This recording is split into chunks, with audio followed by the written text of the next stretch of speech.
Nous voici en Éthiopie, considéré par certains comme le berceau de l'humanité. Les vestiges des civilisations passées nous montrent la richesse de l'histoire de ce pays.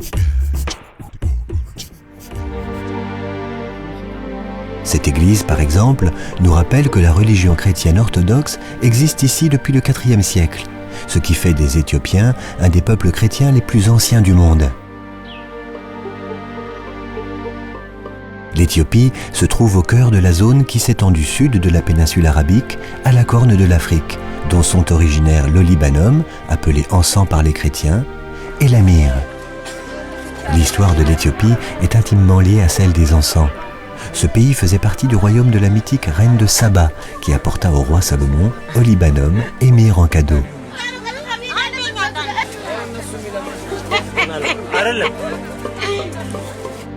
Une autre légende de cette région raconte qu'une reine perdit un jour son royaume à la suite d'attaques de ses ennemis. Dans sa fuite, pleurant toutes les larmes de son corps, elle supplia Dieu de lui offrir un cadeau qui la consolerait de la perte de ses enfants et de ses terres. Alors, partout où ses larmes tombèrent, des arbres aux gommes odorantes se mirent à pousser. Cette légende évoque l'apparition dans cette région du boswellia, l'arbre produisant le libanum, et du comifora, l'arbre produisant la myrrhe. Elle illustre bien le caractère magique et miraculeux que la sève de ces deux arbres inspire aux hommes depuis toujours.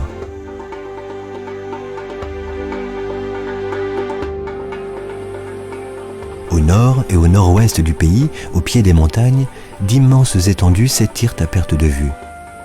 Surgissant de cette terre aride, un arbre vient contrarier la monotonie des lieux. Cet arbre, c'est le boswellia. Le boswellia a un tronc élancé et une écorce composée de minces couches se détachant les unes des autres. Ses feuilles sont rares et apparaissent avec les premières pluies.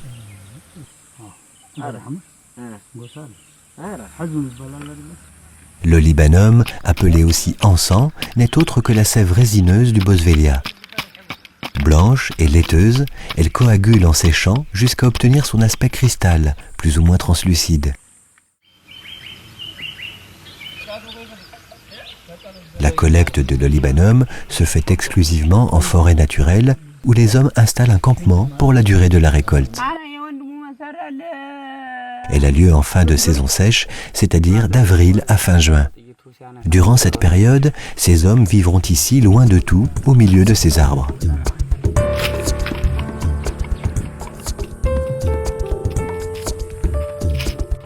La première étape consiste à enlever la partie superficielle de l'écorce sur une petite surface en tapant le tronc à l'aide d'un outil au bord tranchant. Les entailles sont pratiquées 3 par 3, suivant une ligne verticale, et l'opération est renouvelée tout autour du tronc.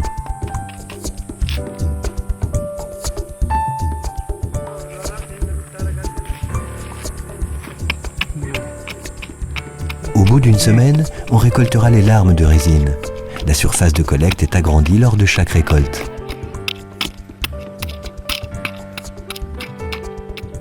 À peine raclé, le tronc pleure.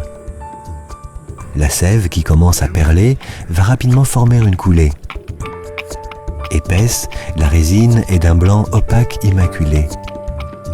D'ailleurs, certains experts pensent que le nom olibanum vient de l'arabe al-luban, qui veut dire « qui est issu de la traite », vu son aspect laiteux.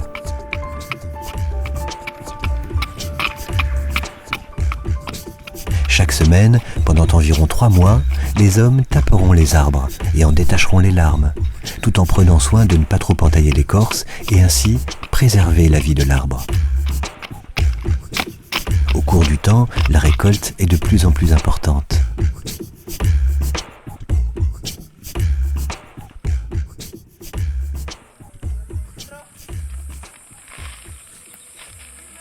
Une fois la collecte terminée, les hommes transportent l'olibanum sous de petites tentes en paille. À l'abri de la lumière, les larmes, entreposées et étalées sur le sol, vont sécher pendant plusieurs semaines.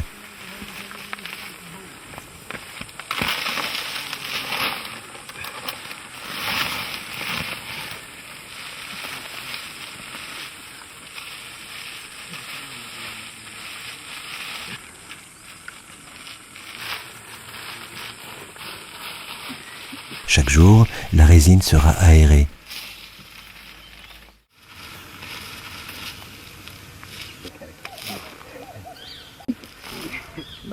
Une fois bien sec et trié, l'olibanum est acheminé au point de collecte du village. Il y est pesé puis stocké.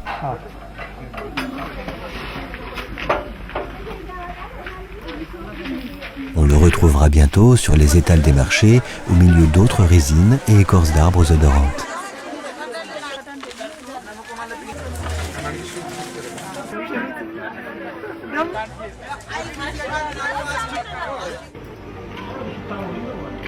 Ici, brûler de l'encens est une tradition très forte, un art de vivre au quotidien.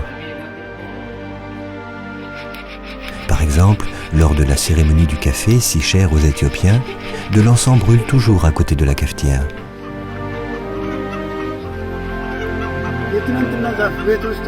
Son parfum est un gage d'hospitalité. Il souhaite la bienvenue aux hôtes de la maison. En s'imprégnant dans les vêtements des invités, il ravivera chez eux le souvenir de ce bon moment partagé.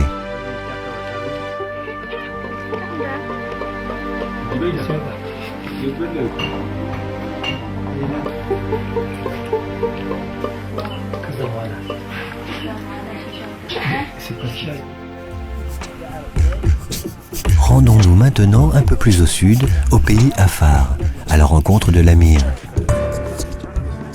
De tout temps, l'Amir a occupé une place importante dans de nombreuses cultures. Les Égyptiens l'utilisaient déjà pour embaumer les pharaons, mais aussi pour élaborer le kifi, un encens sacré.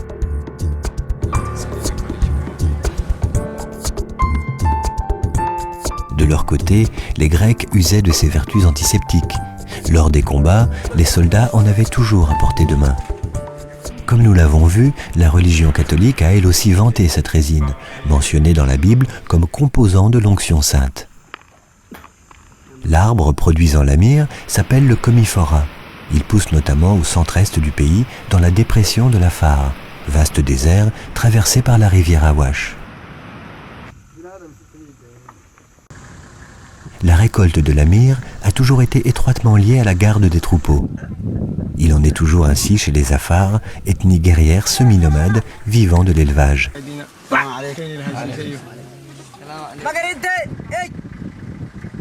En bons guerriers, les hommes ont pour mission d'apporter protection et secours à la tribu. Ils protègent donc les femmes et les enfants quand ceux-ci quittent le campement pour emmener paître leurs troupeaux.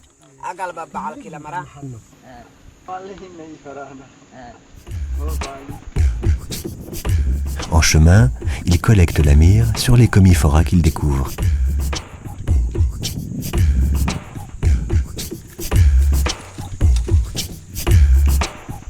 Le commiphora est un arbre de petite taille à l'écorce grise, aux reflets métalliques. Ses feuilles sont rares et comme celles du boswellia, elles apparaissent après les premières pluies en fin de saison sèche. L'arbre amir pousse sur un sol pierreux, souvent volcanique. Sa forme est tortueuse et ses branches sont très fournies en petites pousses sèches, pareilles à des épines. C'est donc un arbre très difficile à approcher sans se blesser. L'amir, d'une apparence laiteuse et blanchâtre lorsqu'elle s'écoule, prend une teinte rouge en séchant qui la distingue nettement de l'olibanum.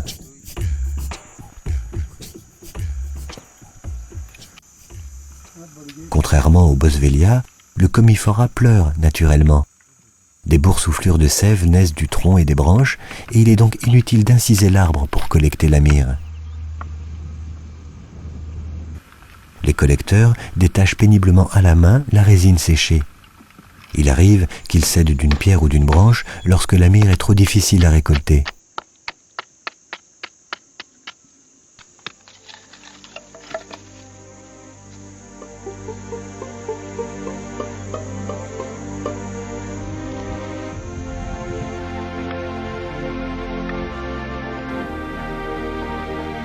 C'est la fin de la journée. Hommes et bétail rejoignent le village. Quand la récolte est suffisante, elle est apportée sur l'asphalte, le goudron, comme disent ces nomades, désignant ainsi la civilisation.